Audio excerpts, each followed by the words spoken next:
What I'm going to try to do, and I can't promise I'll do this, is I'm going to try to remember to break this up into little pieces of recording so that as you're presenting and as we're talking about different things, each one will have a little link so you don't have to wade through like 30 minutes of stuff to get to like your group's presentation, because it might be useful to go back and look at some things in the comments people have for you. So I'm going to try really hard to do that tonight and then put those links up probably tomorrow, so that you've got access to those.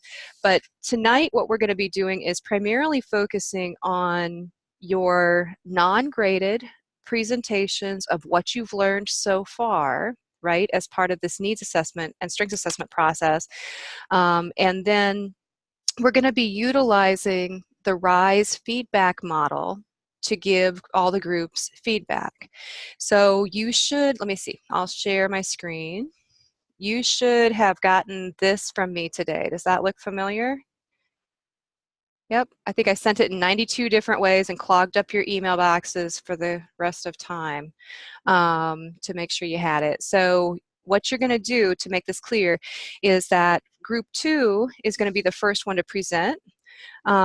So everybody, as you're paying attention to the presentation, you're going to start filling in your worksheet, okay?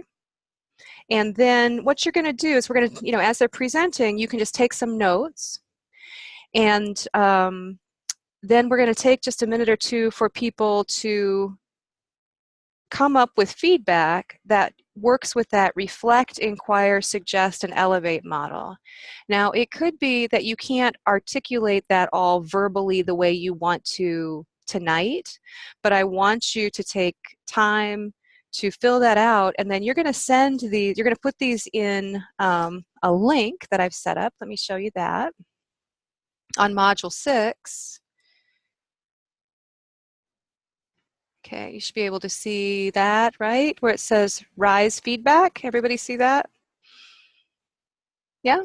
Okay, and then you're just going to drop your completed worksheet in there, and then what I will do is I will get those worksheets to all the groups so that you've got your feedback. So you've got that to work with as you work on your paper for the next piece of the work you need to do. So those are the two first things that are important. Any questions on that so far? So we're filling out one of those worksheets per group? You're going to fill out one worksheet per person, but each group has a different little table there, Hannah. So let me show you again. Okay, so group 2, for example, if you were filling this, you're not in group 2, are you? No. Okay, so Hannah, you would fill this out for group 2, and then you would fill this table out for group 3, and so on. So each student is going to complete one worksheet, but it will include all the groups. And you know what? I would not shy away from giving your own group feedback. And then I will organize this somehow and get it to you by the end of the day tomorrow so that you've got it to use. I think it's going to take me a little time to get it organized for you, but I think that's going to be pretty useful. And when do you need this? Can you get this to me by tomorrow morning so I can get it to you by tomorrow night? You should be able to kind of fill it out as you go. So it shouldn't, I'm hoping it's not onerous for you. So we're dropping it into Icon instead of emailing it to one of the group members. Oh, wait, I gave you 2 different kinds of directions, didn't I? You know what would be awesome is if you could just email it to one of the group members, that's right. See, I was thinking about it at 5 o'clock this morning, and it was so much more clear than it is at 5 o'clock tonight because I'm a morning person. Anybody else a morning person where their circadian rhythms are like really good early, and then Kimber's like, God, no. Okay, I am. And then later I get fuzzy as the day goes on. Well, let me ask you this. What would you like to do? I think the easiest way, I thought this morning, would be if you know somebody in the other group, right? Just copy and paste it and drop it in an email to them. Is everybody down with that? And then you'll get it faster. and then the group can compare notes as to what all they got. So you just have to pick one person. But I want you to drop it for me too, so I know you've done it. How's that? Okay, so now that I've made this so muddy, it's a mess, we're going to do two things. So Joanne, for example, after you hear, at the end of the evening, for example, you say, okay, I'm gonna send my comments to Dawn. And then you email Dawn and you copy and paste your RISE feedback into an email to Dawn. Okay? So if group 3 has presented, then maybe like Mallory, you would provide feedback for group 3, right? And so you would copy and paste that into an email to maybe like Jessie, who's in that group. So just pick somebody, and then you all will have your feedback. Kimber, go ahead. Could we just have a designated person per group to receive the feedback? So like if people wanted to send it to me, I could be the person to receive the feedback from my group, just so it's a little more clear instead of picking people from each group. You could do that. So as each group presents, somebody from the group want to offer up to be the person to collect the feedback? Yeah? Okay, so I'll ask, each time we do a presentation, I'll ask who's going to be the one to collect the feedback. And then everybody will email it to that person. Great idea. Okay, we're going to figure this out. This is going to be slick by the time we get it all sorted out. All right? And then I still want it. At the end of the day, I still want it because I want to see your feedback, and I want you to have practice doing this. One of the reasons that I'm providing this feedback model is because I know many of you are already in staff supervision positions already, but others of you are not, but you will be at some point in your career. And it's not very often that we are taught ways to provide feedback to people, right? And so I really like this model because it allows you to show that you are really taking in the information or whatever they're doing, and then you're helping, increase the quality, and we're moving them up into better levels of analysis and critical thinking. And that's the goal. Otherwise, what happens when we ask for feedback is that the feedback can be really blah, right? Like, great job. Well, thanks, right? But even the people who are doing a great job want to improve. Sometimes the ones who are doing the best job are the ones who want more feedback about how they can further improve. Or there's not a way to be really specific about something you want to see improve. And so this provides one framework for doing that that's useful for products like presentations, and if you've got somebody who needs to do an intake or assessment with somebody, you can imagine doing something like this where you can provide some feedback on performance.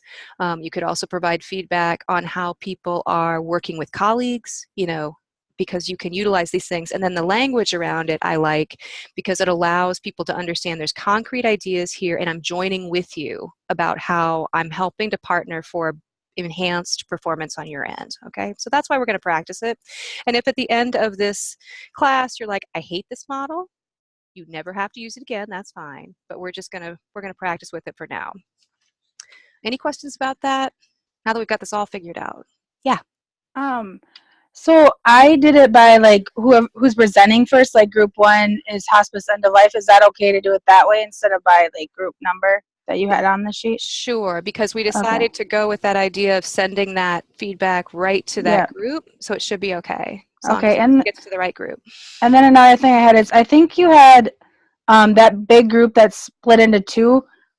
My group is children and mental health. I don't know if that got changed. And then like Maddie's group and theirs is maternal health. So like group 6 is maternal health. I don't know if that got switched. I was just making sure. I think I did get that fixed so that oh, hold on a second. So group 6, Renessa, Maddie, Yabi, and Ashley, correct? Okay, yep. Ashley helped me out with that this morning. So okay, yeah, they're maternal health, and then we're children and mental health. I've got the topic wrong. Darn yes. It. I thought well, I had the people wrong, then I got those right. Oh man, a Friday. Good Lord. Okay. All right. We will get this figured out yet.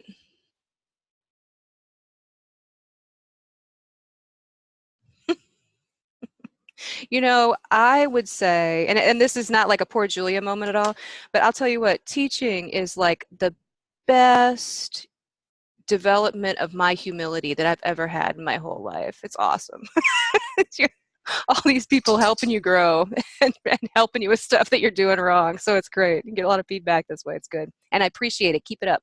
Okay, the last thing I want to mention before we move into this, because I'm already past schedule, is discussing a little bit about the code.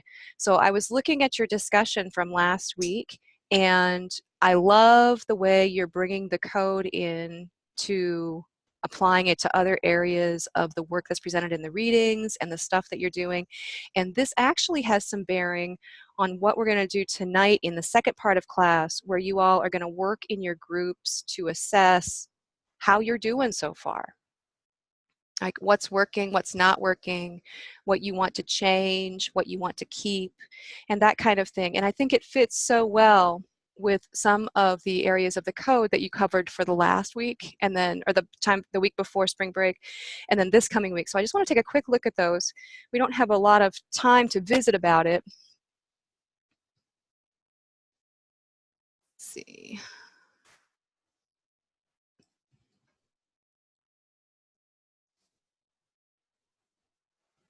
Almost there.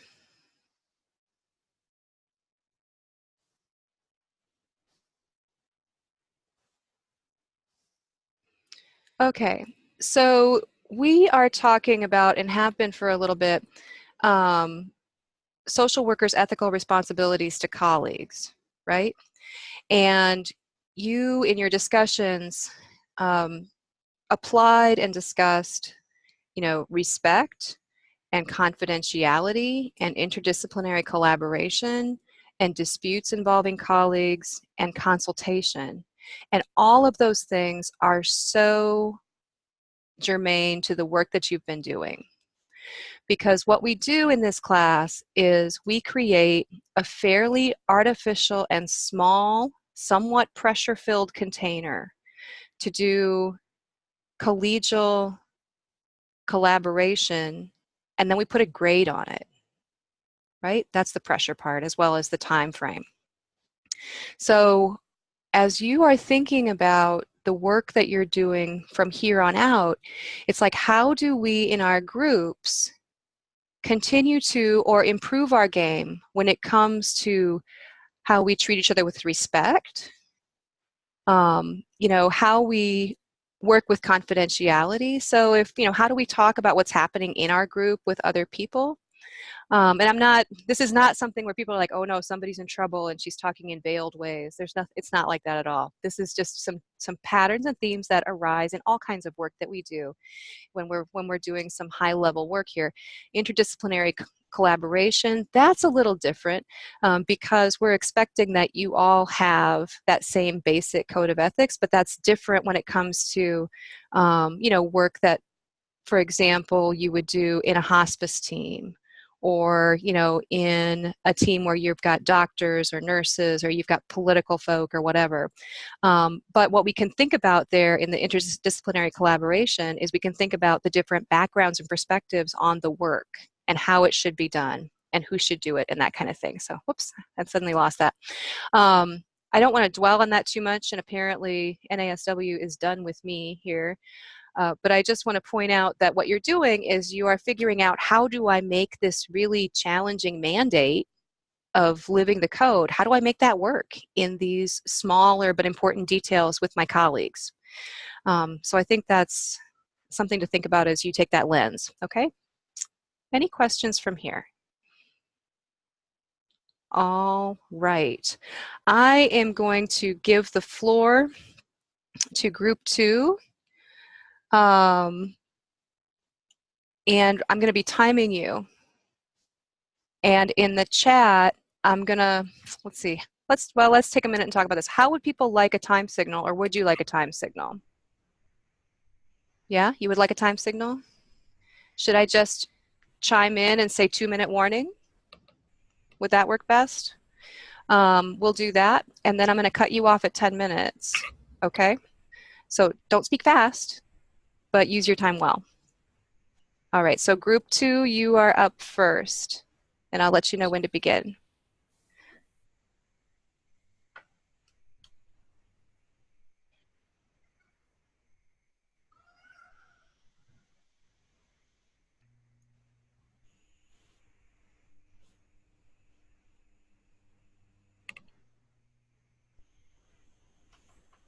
Okay, go right ahead. Okay. All right, so our group topic, hospice, end of life.